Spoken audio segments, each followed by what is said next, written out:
It's a Monday after WrestleMania, folks.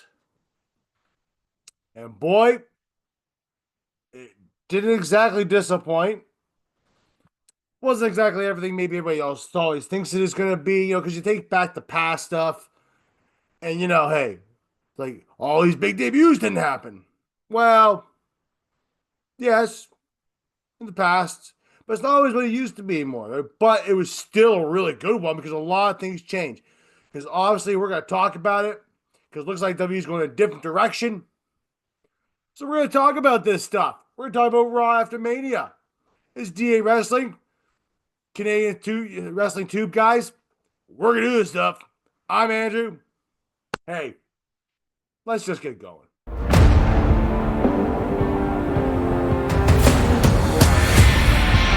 All right. On today's show, we're going to talk exactly how Raw ended because, boy, that's different. Never saw that one coming, right? Couple returns, right? Got a huge match we're going to talk about, which ended in almost like a Raw debut, if you want to think about it that way. You almost can, right? Looks like we know who's going to be facing John Cena.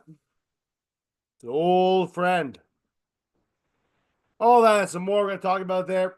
But before we do, guys, make sure you like, share, subscribe down below. We appreciate for everybody there who supports us and all that stuff. Please continue to support. It'd be greatly appreciated. Click the little small button there on the side there. It says subscribe. Right? Small click for you. It's a big click for us here at DA Wrestling, and we appreciate it all. We thank you very much. Moving on, though. Raw ended tonight with looks like the new Paul Heyman guys. And yes, I'm talking about, obviously, we saw Seth Rollins become the Paul Heyman guy at WrestleMania on night one after he betrayed Roman Reigns, betrayed CM Punk, and left with Seth. So Seth comes out at the end of Raw and starts, before you even get through to everything, CM Punk shows up. Right? Comes down, tapes up his gloves, his hands, well, his one hand, good hand, right? And starts laying the beating on Seth. Turns around, sees Paul. Paul starts yip yapping to him, like, you maybe choose. Goes right after Paul. Starts to get a little bit on Paul. Then Seth grabs his eyes, pulls him back, slams on the ground, stomps him. And before he can do anything else, Paul Heyman's sister says, "This is the reigning, defending future. We're going to push us all the way to WrestleMania 42. The main event, I don't know what the WrestleMania 42 is going to be. It might end up being Seth Rollins in there. But doing what? It's a question. Before he can even finish that off, Roman Reigns comes out. He comes out in his way Roman Reigns does. Comes on out, hits the ring, right? Seth misses with the clothesline. Reigns spears the hell out of him. Right? Does the, oh yeah. Superman punches Paul Heyman.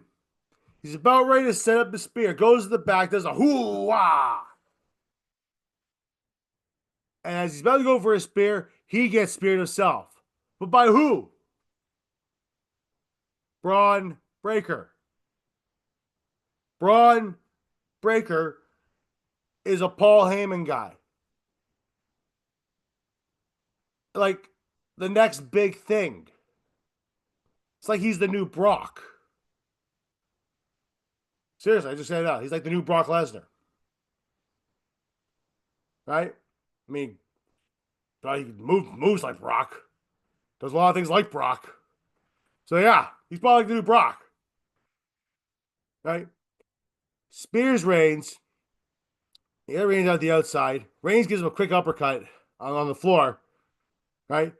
Braun doesn't take contact like that. Runs around and does that massive, really fast spear that he does. It puts Reigns right through the barricade. They pull him back inside the ring. Punk's kind of starting to come to. Seth stomps him. And they stand victorious at the end. It's almost like Paul Heyman starting this new dangerous alliance they did back in WCW. I don't know if that's what they're going to do, but it almost looks that way. You got Seth there right now. We have Braun. Who could be next? Who knows? If they're going to do more. Makes you wonder about Backlash, though. If it's going to be end up being CM Punk and Roman teaming up against Braun Breaker and Seth. Yeah, I wonder if that's what the plan is for Backlash. But it's interesting, isn't it? Definitely different. No, I think anybody saw this one coming here. But Braun Breaker is now a Paul Heyman guy. Seth is now the quintessential main eventer all the time now. It's just a matter. It's wondering though if it's a matter of time before that title gets onto him. Now I said, you know, on the night one recap video, that is a possibility that maybe Seth goes on a run now. Maybe he does. Maybe he does a similar Roman Reigns run. I don't know how similar that's going to be to play to Reigns, but it'll be interesting to see what happens.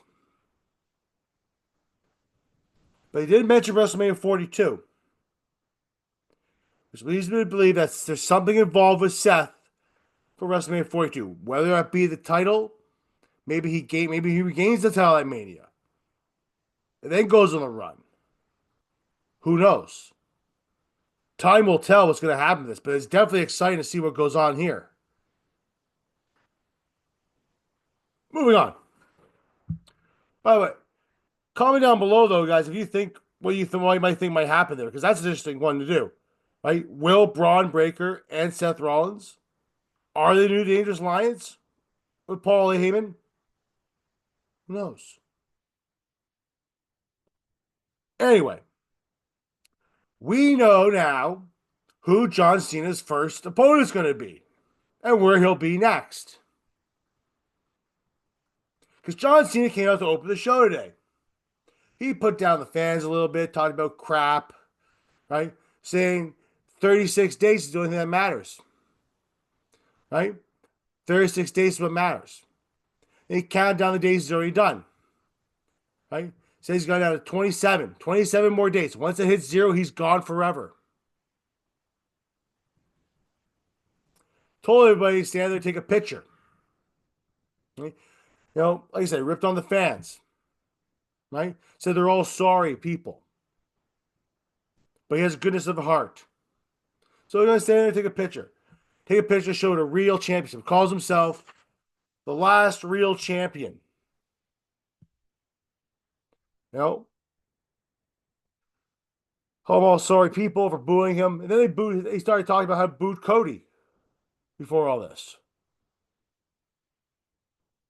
Interesting, right? And yeah, people were booing Cody, which is weird. Makes you wonder where the outcome's going to go, but we'll find out more about that later. But as John's taking this last photo for all people to see him with the title, an old friend shows up behind him, licks his chops, and as soon as John turns around, bam! RKO out of nowhere. Randy Orton hits him with him, just does it. Oh, yeah. Hits him with it. Stands there with the title, looks at it, stands up with it. Now, I don't know. Now, it's not unheard of for John Cena to lose a title after about a month. That's not unheard of. It's happened before.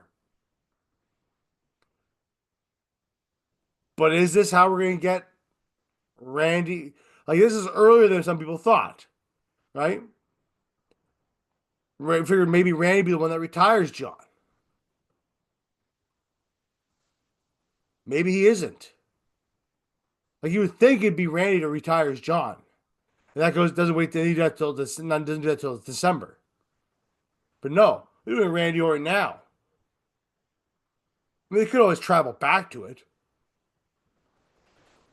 But not Roman. John Cena versus Randy Orton will probably be set for Backlash, which is in St. Louis. I know the old adage, not everybody who's at home always wins. Sometimes they do. But Randy Orton, there's a lot to pick up there. A rivalry that spans a decade between these guys, probably more. They're both in OVW together. Both pretty much debuted around the exact same time. Different paths, but they always commit back, go off again, met back again, go off again, and met back again. They've been doing it for a very long time, John, Randy. They're literally conjoined the hip at this point. You knew this was going to happen. You just didn't know when. Well, now we know. Looking forward to this. Is Randy going to, now that John's got his 17th, is Randy going to get his next title? To untie him with Triple H. Because Triple H is never going to get the other title again. Are they going to put Randy in sole possession of third? Because right now it's John, Flair, and Randy. Then Randy, Triple H.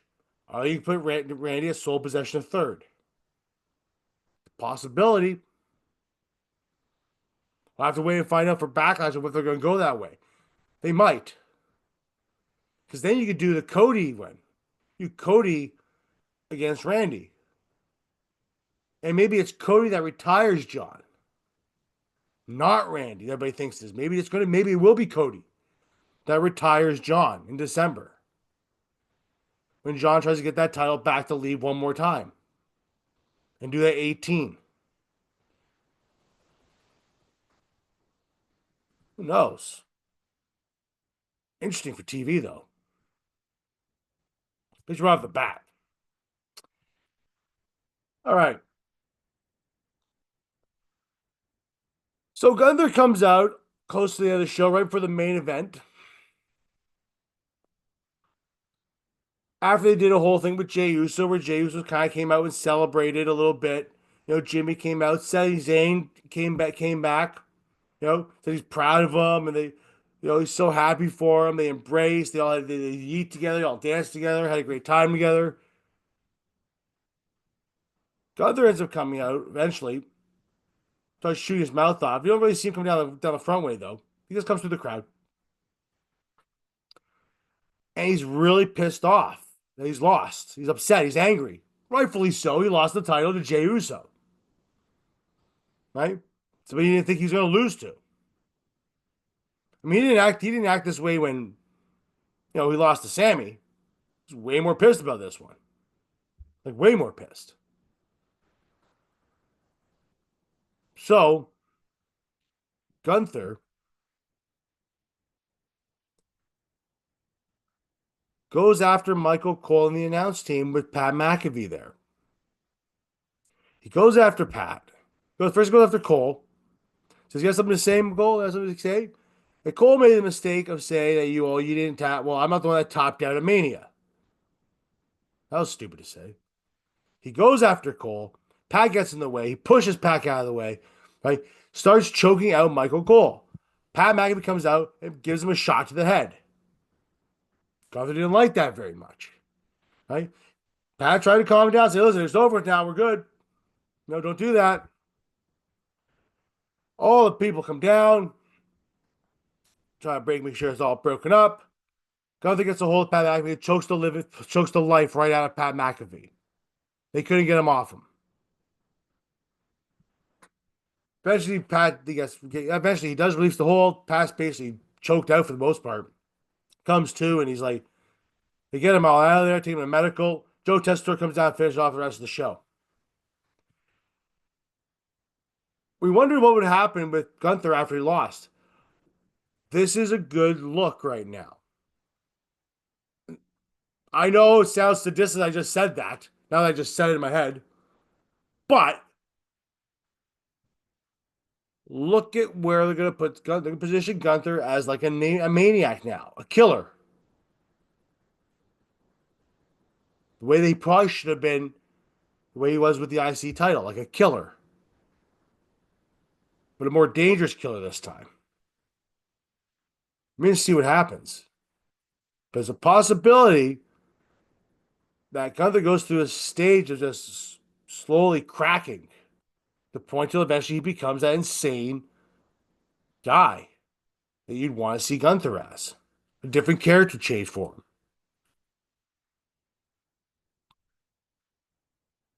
We'll see. We'll see. We'll see. We will see. All right. Rusev Puchia, Rusev Machka. That's right. Rusev's back. This signing happened about a couple weeks ago, about a week and a half ago, I believe it was. Right? Figure out, oh, when's he going to debut? We thought maybe it could have been maybe Mania against Randy, but it turned out to be Joe Hendry. Good for Joe Hendry. It is. He's already a meme, folks. If you go look on Instagram, all the reels and TikTok and all that stuff, he's already a meme, folks. Yeah, he is. And with Randy Orton, of all things. But anyway, Rusev comes in. Right? How this happened was the New Day comes out. Right? Glory how the tag titles, tag team champions again. Alpha Academy comes out saying, the last time you guys faced us, you lasted 5 seconds. That was already great. You're not the greatest tag team ever and all these things. And just as they're about to start the match, place goes dark and Rusev comes in. Not the old Rusev music, different music. Very similar to the Redeemer music that he had in AEW. Comes out to a big ovation. Happy Rusev Day. Right? New Day scatter. He beats up Alpha Academy. Puts Otis in, well, I think the camel clutch.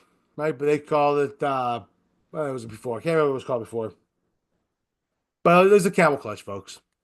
Right? Puts him out. It's great to see Rusev. Great to see that he's back. Another return that happened.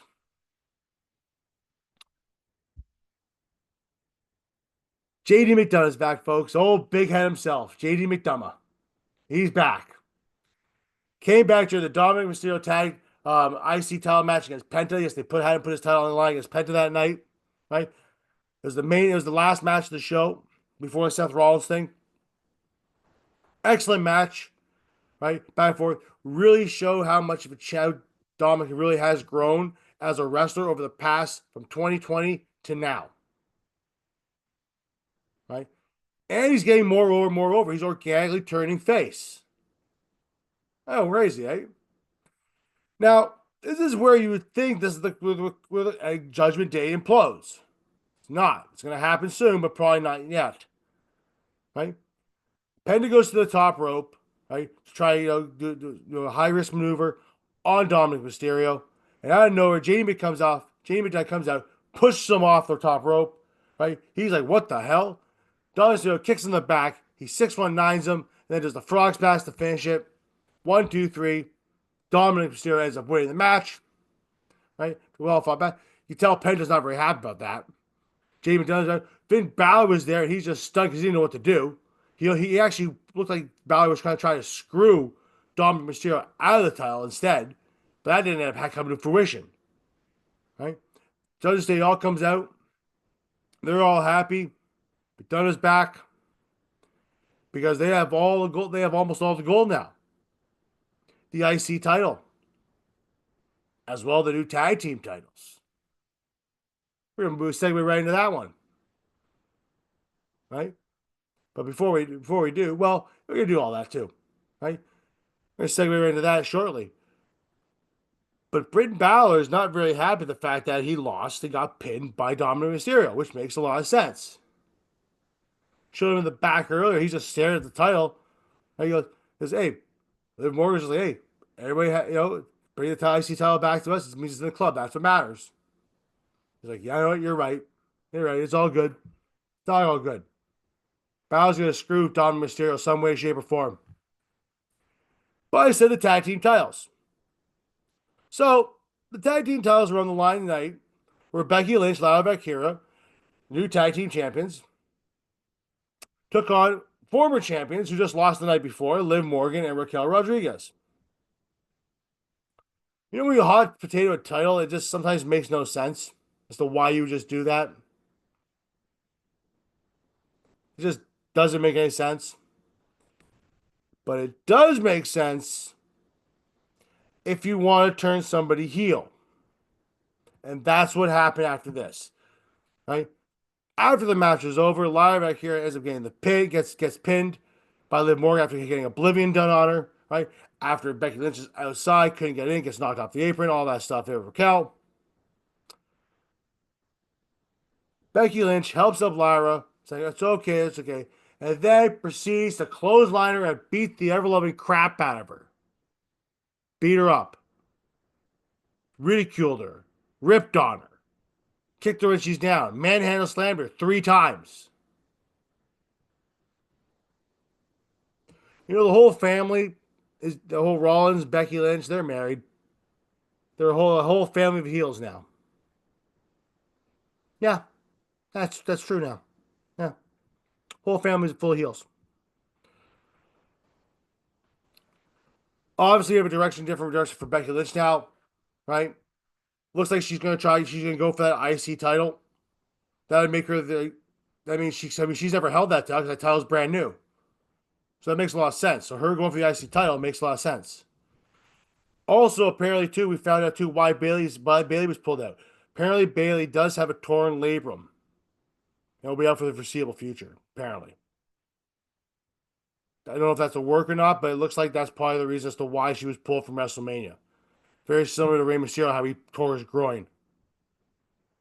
Or something along those lines. There you go. But do I like the fact that Hot Shot Potato? No.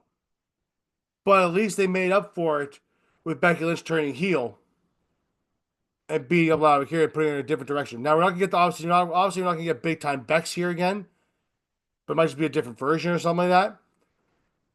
But at least I'm okay with the Hot Shot Potato if that's what they're doing, and that's what they did. If they just Hot Shot Potato for the sake of Hot Shot Potato and they just stay together and nothing was be all have friendship, that's stupid as hell. There was no point in having lose the first time. But anyway, we got ourselves a treat, folks. Io Sky's are coming out. They show a little bit last couple. Io Sky comes out with the title. She's all Io Skyish, right? They do a little bit of a recap of the last night's events in the match where Io won and retained the title. Everybody's all happy for her. So she deserves it. She's born to it. She flies through the air, all that stuff. And then my lady's music hits. Stephanie Vaquer shows up, congratulates Io, and then challenges Io to a match. No titles on the line, just a regular match. And boy, we're in for a treat. This was an excellent match. Very back and forth. Really showing us Stephanie Vaquer. And I'm telling you right now, Stephanie Vaquer is going to make that main roster jump very soon. She is very over with everybody. Everybody loves Stephanie Vaquer. Probably for a lot of reasons. I have a few. She ends up doing the Devil's Kiss to her. God, I love that move. Charlotte ended up doing that too at WrestleMania. Just doesn't look as good. Sorry, Charlotte. I mean, I know Charlotte's done it before in the past, but it's not as good as Stephanie's. Sorry, all the people who are massive Charlotte fans, but I mean, I like Charlotte too, but Stephanie's is way better. Could be the butt. But this match got no winner. Ends up getting a DQ because out of nowhere, Roxanne Perez comes out and attacks Io. Right? Stephanie's like, what the hell? And then Giulia shows up and attacks Stephanie. There's your other debut. Giulia basically debuted on the main roster. I don't think she's going to be on the main roster. I mean, maybe eventually, but not right now. Right? Roxanne and Giulia look at each other. Giulia looks really good tonight, by the way, just so you know. Really, really good. Right? And then she proceeds to attack Io Sky while Roxanne attacks Stephanie. And they made mention that Roxanne Perez is facing Stephanie Vaquer on Tuesday night on NXT. Right? So we're getting Stephanie Vaquer versus Roxanne on NXT, as well as Liv Morgan and Raquel Rodriguez versus Gigi Dolan, right, and Tatum Paxley on NXT this week. Eventually, Rhea Ripley shows up with one eye painted, with one eye done with makeup, the other eye black eye swollen. Clearly, she took a shot. Right? She comes out, clears the ring, but not really. She never touches Giulia. She looks at Giulia, and there's a match that you want: Rhea Ripley versus Giulia. Now, that's a match that somewhere down the line they're going to do because that's something that people are going to want to see. Not to mention not to mention Stephanie Vaquer versus Rhea Ripley too. Right? Ripley ends up helping Io up, grabs her title, gives the title, says, "I'm coming for this," and then leaves. But that whole Giulia stuff looks good too. So we got about 3/4 of a treat there, folks. Excellent match between them both. Got the Devil's Kiss by what's it called? By Stephanie Vaquer. A lot of high flying moves from some Io Sky, right? Doing what Io does. Excellent match between the two women. There's a reason why these two women are on the top of the food chain as far as women goes. Remember, if you go back and take a look, we did a top women of 2024. Stephanie Vaquer and Giulia were kind of like right in that middle spot for me. I think this year, when it comes December, they might be a lot higher up on that list. But anyway, that's Raw, guys, in a nutshell. It was a great show. Really a lot of fun for what it was. Right? Couple of returns, couple debuts, couple heel changes. Man joined. Paul Heyman, Randy Orton, RKO's John Cena, just like old. This is basically where WWE's New Year starts. We're gonna see what goes on all the way from WrestleMania. It's gonna be a good one, folks. Anyway, guys, if you like the content here, make sure you like, share, subscribe below. Subscribe on YouTube, Podbean, as well as Spotify. Right. First, follow us on our socials at DA Wrestling or DA Sports Pod. Right. AMP 1982. That's my personal one, or D Lions 1991. That's on X. DA Sports on TikTok. We thank you guys for everything. Appreciate it. Have yourself a good one. Talk soon, probably for NXT.